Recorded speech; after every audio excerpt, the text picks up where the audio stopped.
I'm Dipesh Patel, editor at Trade Finance Global, and today we're in Ulaanbaatar, Mongolia at the World Economic Development Forum.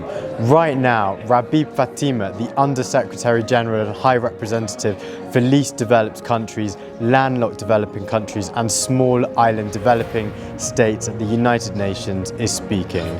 Want to hear more? Rabab Fatima is here now talking about green transitions from domestic farming practices towards organic food and the role digital ecosystems can play. Rabab, over to you.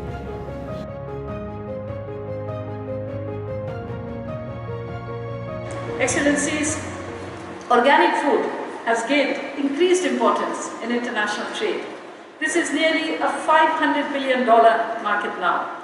North America and Europe account for most of the sales of organic products, with 90% of the market share. Total organic sales in the US have reached a record $67.6 billion last year in 2022. Major markets for organic products are growing at rates of 10 to 15% every year. And this trend will endure and grow in the coming years. Consumers are gradually realizing the importance of organic products for the environment, human health, and sustainable ecosystem. Despite huge challenges, the LDCs, LLDCs, and the LDCs are yet to tap the full potentials of vibrant organic farming sector. This requires a major transition in domestic farming practices. Furthermore, entry into the external market is also cumbersome. Regulations and certifications are a major hurdle for organic exporters, and thus governments and financial institutions will need to be more supportive to green transitions of these farms and help them emerge as successful traders of organic foods, where there is a great potential in all these countries. Excellencies, global exports of digitally delivered services reached $3.82 trillion in 2022. This represents nearly four-fold increase in value since 2005, rising by 8.1% per annum on an average. This also represents a 54% share in total global services exports. However, growth in Africa and in least developed countries continue to lag, with Africa holding less than 1% share of digitally delivered services exports in 2022.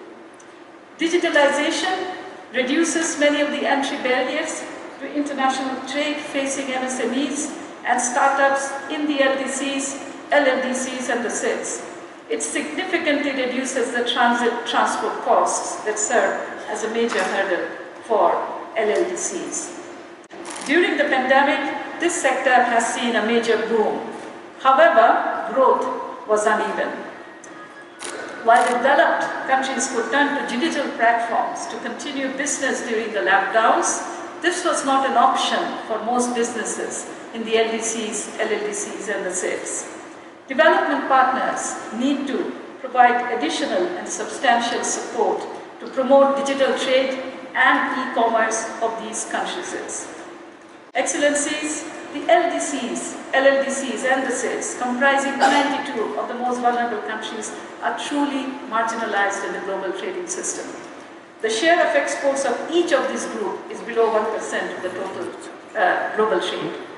Their marginalization is further widened in the new global trading landscape. To address their marginalization, a comprehensive measure needs to be put in place through special and differential treatment. Excellencies, next year we will have the third conference of the Landlocked Developing Countries and the fourth conference of the Small Island Developing States. There will be important opportunities to address many of these issues as we agree upon a new development framework for these two groups of countries. We had good discussions on the LLDCs yesterday, and I would like to take this opportunity to congratulate and thank Mongolia for its leadership on placing the LLDCs issues high on the global agenda. Thank you, Mr. President. Excellencies, allow me now to make a few specific points. First, we need to build the trade capacity of these countries at a massive scale. Building infrastructure, connectivity, simplified customs procedures and regional integration are vitally important.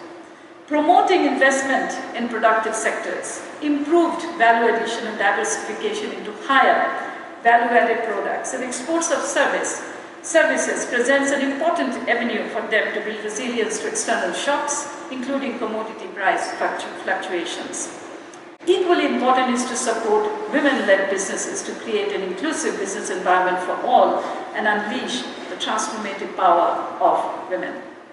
Second, LDCs, LLDCs and the SIDS need support to build the digital ecosystem to gain access to e-commerce. This includes support for building and gaining access to adequate energy infrastructure, access to internet, digital infrastructure including Wi-Fi connectivity, fintech including mobile banking, and developing transparent and fair regulations and promoting personal data protection. Third, excellencies. Aid for Trade initiative can help to build climate-resilient trade capacity and infrastructure and support trade policies to foster transition to green economy and organic productions to compete with other developing countries. Fourth, sustainable and resilient developing and transition to green economy require access to modern technologies, including renewable technologies.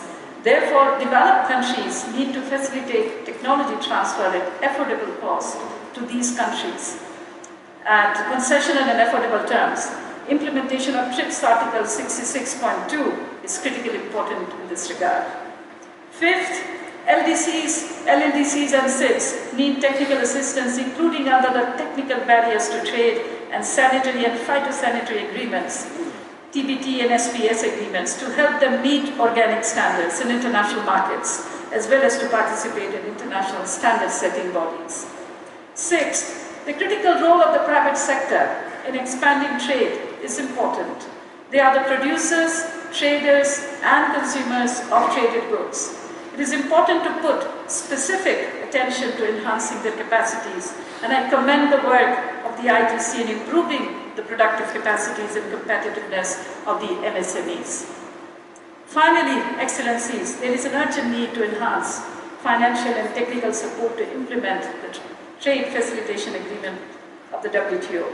Research by the World Economic Forum suggests that the WTO's Trade Facilitation Agreement implementation could trigger a 60% to 80% increase in cross-border small and medium enterprises sales. I would like to call upon all partners and stakeholders to come forward to support the countries in need, but those who have tremendous potentials, and we all agree with that, they have tremendous potentials, with their assistance to integrate into the global trading system and reap the full potentials offered by trade, including the new and emerging frontiers of it. I look forward to a fruitful discussion and successful completion of the forum, and I would like to thank you again for your kind attention. Thank you very much. Thank you very much, Her Excellency Ms. Rabab Fatima.